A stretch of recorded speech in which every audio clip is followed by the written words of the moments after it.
Hey everyone, this is Kevin from thechesswebsite.com. Today we're going to be continuing our coverage of the 2014 Chess Olympiad. We're in round 7 today. Countries facing off are Norway, team number 1. They have 3 teams since they are the host country, against Germany. So Norway being team number 1. We're going to be watching the world champion Magnus Carlsen. He's going to be playing the white pieces.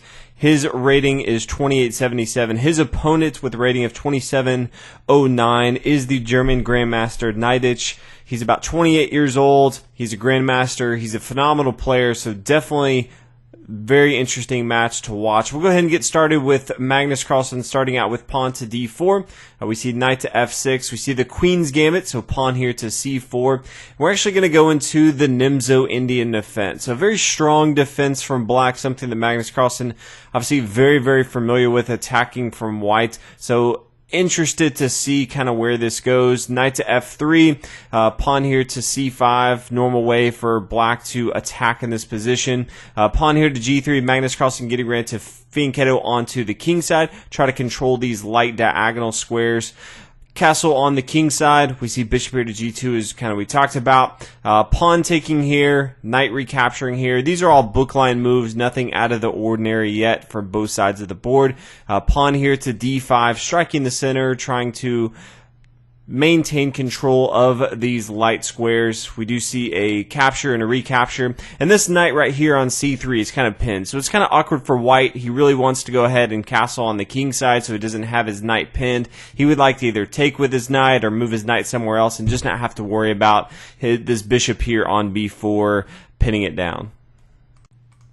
We continue with queen here to b3, getting it developed, also attacking the bishop here. Once this king is castled, the knight can take, obviously attacking the bishop there on b4. Knight to c6. Again, both sides just continuing the development. Not too much is going on. Magnus Carlsen does decide to go ahead and capture. And there's a recapture here on c6. This is an isolated pawn that Neidich has here on c6. So Magnus Carlsen may be looking to attack this later on.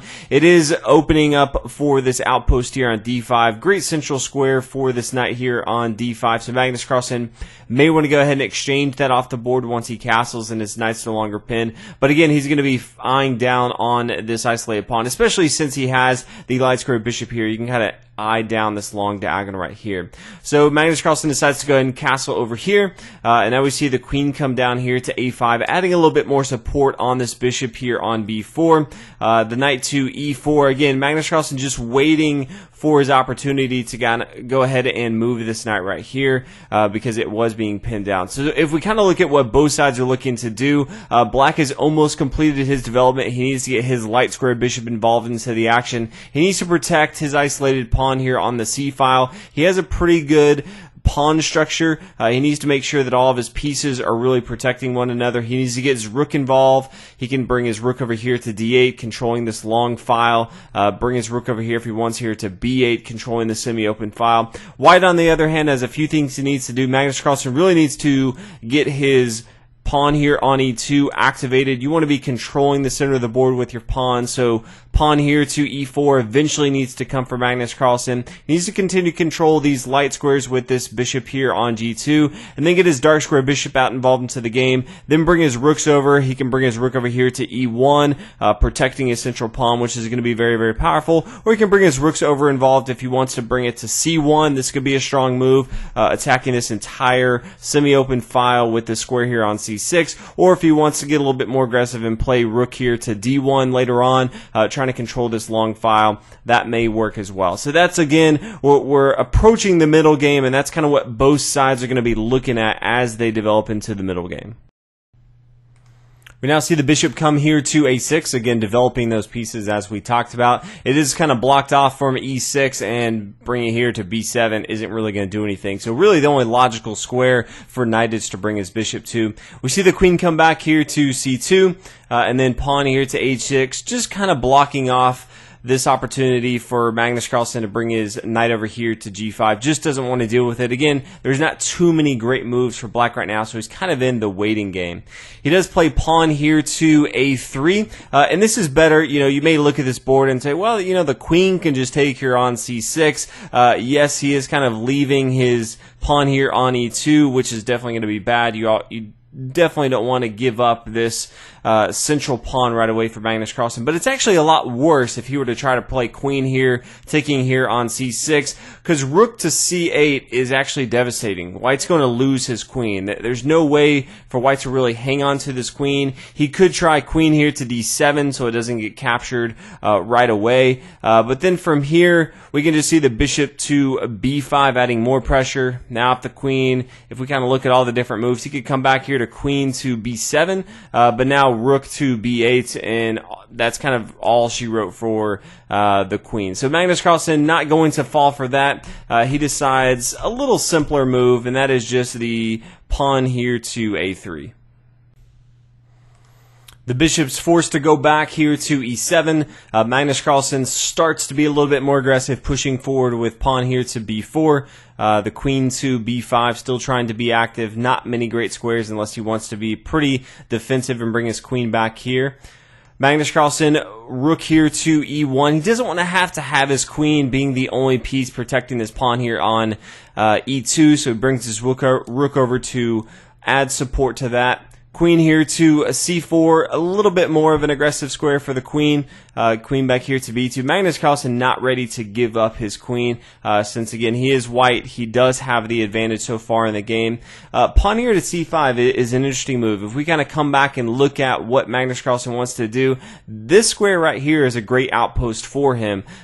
So playing pawn here to c5, exactly what Magnus Carlsen is looking to do, except he gets material in this game. So he takes with his knight here on c5. His opponent now plays bishop here to f6, and I don't think he recognized the move because this looks okay. It says, okay, if the queen's going to move, I'm going to take the rook. That's going to be good for black. But what I don't think Knight saw is that queen here to a2, it kind of stops all that, and all of a sudden he can't really take, because he's going to end up losing more material. So instead he plays rook over here to c8, pawn pushing forward to e4. Again, this very, very deadly move that we talked about, now controlling the center of the board with his pawn, forcing this knight to move. The knight's going to come here to c3.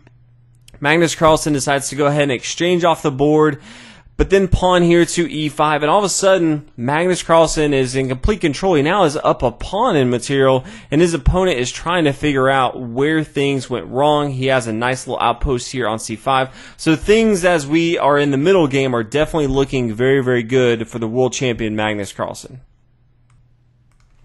So we see the bishop come here to e7, bishop here to d2. Magnus Carlsen actually just now is completing his development, but he's been doing other stuff in this game. So knight here to e2. Really only move for white is to bring his king over here to h1.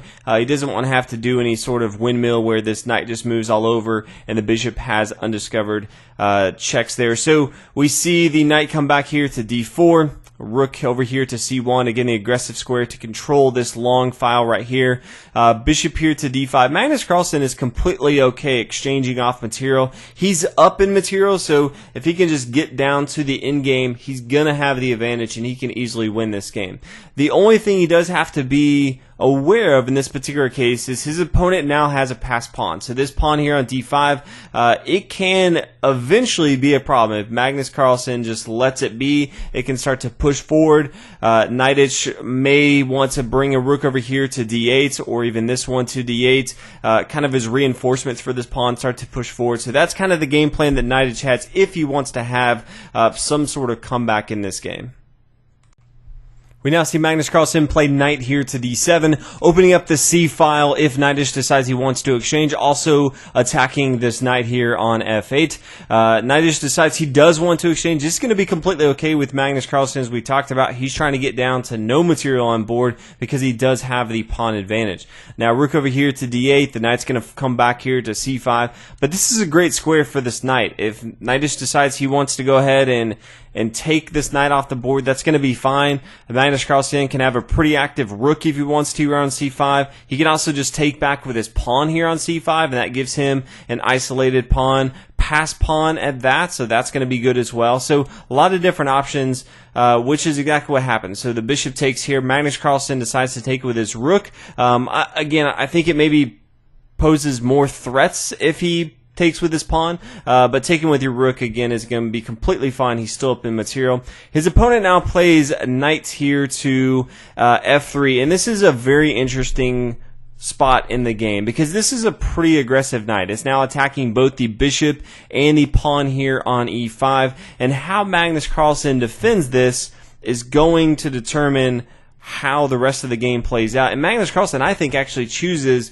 the wrong way. He plays bishop here to c3, and the problem with that is if his opponent plays pawn here to d4, all of a sudden this stops this bishop from protecting this pawn. All of a sudden black can play some different moves, but this pawn is not protected by this bishop, and that's not what Magnus Carlsen wants. Instead, he could have played bishop here to f4, still a very active square for his bishop, but it's protecting his pawn and he doesn't have to worry about it getting blocked off and not being part of the action. In the particular game, as we talked about, plays bishop here to c3, and then his opponent starts to push forward with pawn here to g5, still knowing that this knight here on f3 is going to be a pain for his opponent. Pawn here to h3. Pawn to h5. Again, knight is getting a little bit more aggressive with his pawns over here. King here to g2. Pawn here to g4, adding reinforcements, a nice little outpost for this knight here on f3. We now see pawn here to b5. Magnus Carlsen recognizing he can't do too much over here on the king side, so he starts to look elsewhere on the queen side. So Magnus Carlsen, again, in this position, he has the material advantage, so he needs to make sure he holds on to that material advantage, and also needs to make sure that his opponent doesn't do anything tricky with the passed pawn here. Now, rook here to d7, this is going to just a little bit better position for this rook. It's protecting both of these pawns right here. Rook up here to c8, not really doing too much. The king can just come here to h7. Bishop here to a5, trying to get more involved into the action, but then all of a sudden Knight plays pawn here to d4, starting to put more pressure on his opponent, pushing forward with this pawn right here. We now see an exchange off of pieces, but that's going to be completely fine. Nothing changed too much on board, but all of a sudden this knight, he can really start to attack the square here on e5. There's no more protection. As far as ways Magnus Carlsen can kind of defend this, he could play rook here to c7 if he wanted to. This is one way. If there is the knight capturing right here, we can now see the pawn come up here to a4. We could see the rook take here on d7 after the knight captures. Then the bishop could come back here. We are even in material, but this is going to be completely okay. When there's bishops on both, or pawns on both sides of the board, the bishops are usually going to fare a little bit better than an opponent's knight. So if we kind of look at that, there's some pretty good options I think Magnus Carlsen has on board. But he plays a crucial mistake, and he plays pawn here to e6, and he just gives his opponent that pawn right here. He doesn't advance his board state at all. His rook over here on c8 still is a little bit less active. Rook here on d7 is way more active. It's protecting this passed pawn here on d4, and all of a sudden Magnus Carlsen finds himself in a very big disadvantage. We now see rook to c7. It's a little late though, because now this pawn can just push forward with d3, and it's much further down this line than it was in the previous line that we talked about. So again, as we said before, black really needs to come down here and start to put pressure on Magnus Carlsen, and that's exactly what he does. Now the king is forced to come over here to f1, try to add a defender. We now see knight to d4. This is kind of stopping some of the threats that white has. King to e1. And knight decides that he's going to go ahead and give up his pawn, but he's just going to capture all of his opponent's pawns. So bishop back here to b8. He's going to gobble up some material and start to push forward with a5. So this is going to be a new threat that he has. It's a little bit tougher for Magnus Carlsen to defend both sides of the board. So black decides it's going to be easier to give up his central square, which is a little easier to defend for Magnus Carlsen. Give that up, take more material on board, and then have this pass pawn on the A file, which I think is definitely the best way to go. All of a sudden, black is up in material, and he has a huge advantage with his pawns. So now he's going to get his king involved into the game and start to push forward a little bit more. The good thing for Magnus Carlsen, though, is he does have the dark square bishop, and you always want to have the color bishop that is where your opponent's going to queen. So this pawn's eventually going to come to A1, and Magnus Carlsen can stop that. All he has to do is control this long diagonal right here, and he's going to control this square right here. So that's definitely a plus for Magnus Carlsen. We see knight to C4 attacking, bishop to C3. Again, just more of a central square that he can control still, this square here on A1. Pawn here to A3, king over here, king to H5, and then we actually see an either bigger mistake from Magnus Carlsen, and he plays pawn here to F3. Huge mistake, because pawn here to E5 is a huge blow to Magnus Carlsen. He's forced to now come up here to E4. He needs to control this square here on F3. He can't let his opponent just take right here. After knight to D6, this is kind of the dagger. He would really like to play king takes here on E5, but then after the pawn takes on F3, there's no way for white to stop this again. Magnus Carlsen does not control the bishop that would control the square here on F1, and so this would be a lost call. So he's forced to play just the king back here to E3, and now the king can come here to G5. We do see a exchange, but now it's just more pressure. He's going to be able to gobble up all these pawns over here and just starting to push forward. So king back here to D2, knight to B5, bishop up here. Some material's gone. Now this bishop is doing a good job. It's protecting this pawn here on G3. It's also protecting the square here on A1, but it can't protect them forever. The king comes up here to F5, attacking. The bishop is forced to come back here, and all of a sudden, this bishop can no longer defend all the squares it needs to. After the king captures here on G3, then this bishop is just forced to come back here to A1. It can't do too much. And Magnus Carlsen is forced to resign, knowing that this pawn can just push up here, get a queen, and easily win the game. So, shocking upsets for Magnus Carlsen to lose to the German Knightage. A very strong player, but definitely not in the caliber that Magnus Carlsen is in, being the world champion. For both normal time, blitz time, and bullet time, he's just kind of the best out there. So, again, great match. Magnus Carlsen falls and with the white pieces, which is even crazier. His first loss with the Chess Olympiad, but all in all, still fun match to cover. So hopefully you guys enjoyed this video. A lot more coverage if you want to check it out on the chess website. We have an entire section dedicated to more videos of the Chess Olympiad. But hopefully you guys enjoyed. I'll see you guys in the next one. Thanks for watching.